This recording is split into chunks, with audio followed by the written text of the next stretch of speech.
was talking. She glanced down to her left, where her grandmother sat. Mommy had her hands folded in her lap. Age-wrinkled hands that had seen a lot, had helped pull Jenna into this world. But her grandmother wasn't that old, she supposed. 60-something, maybe.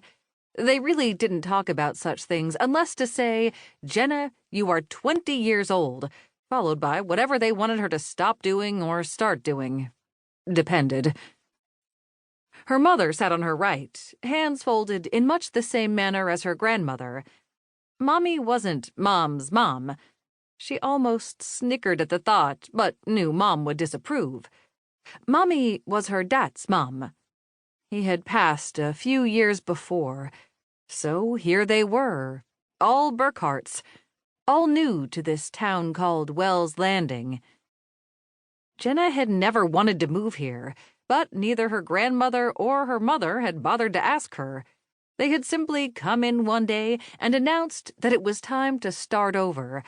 Actually, Mom had done the announcing. Mommy had just gone along. Jenna had protested that she didn't want to start over. She didn't see the need. Seemed to her that she started over 8 years ago when she had been brought back from the brink of death. Mom brushed away all her arguments as if they were nothing more than pesky flies. Then her voice took on that tone that Jenna hated. It always made her feel like she was dumb, dumber than everyone else, maybe even dumber than she had been before the accident. But she would never say as much. Mom just went on about how she and Mommy knew what was best for the family, though all the decisions were Mom's, and how Jenna needed not to worry about such matters. The two of them would take care of life's hard decisions, and Jenna need not concern herself. But she was concerned, and no one cared. That's how she found herself in a strange person's home, having church, surrounded by people she had never met. She would never be able to remember everyone's name. She would never be able to make friends. How was she supposed to make friends with people who hadn't known her before the accident, who didn't know that she had been a different person, but that she was still Jenna? How? The congregation stood. That was one good thing about it, she supposed. She might not know anyone there but Mom and Mommy, but for the most part, church was just the same. Announcements were at the same time, songs at the same time, preaching, prayer, and release. It all happened in a so familiar rhythm that eased her nerves. She wouldn't make friends, but God was still the same. After the final prayer, Jenna followed Mom and Mommy outside with the other women in the congregation.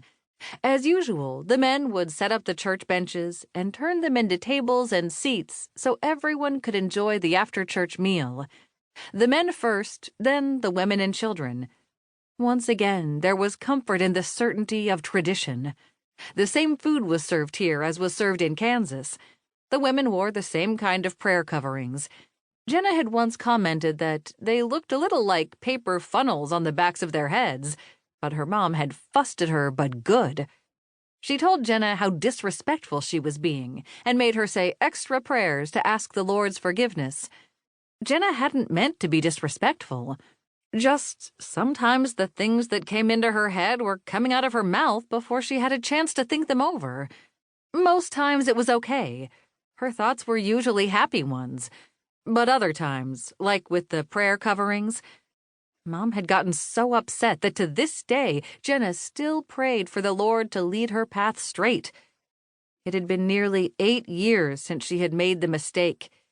8 years, and it still weighed heavily on her heart and in her thoughts. "Jenna Gale!" Her mother nudged her with one elbow, pulling Jenna from her thoughts. "No wool gathering. We've got a church to feed. Get that package of cups and follow me." A familiar woman swooped in and grabbed the cups before Jenna could even blink. She had seen her before. Blonde hair, pale blue eyes, much like Jenna herself. But she was... Jenna thought hard, even though she knew her mother would think that she was wool gathering.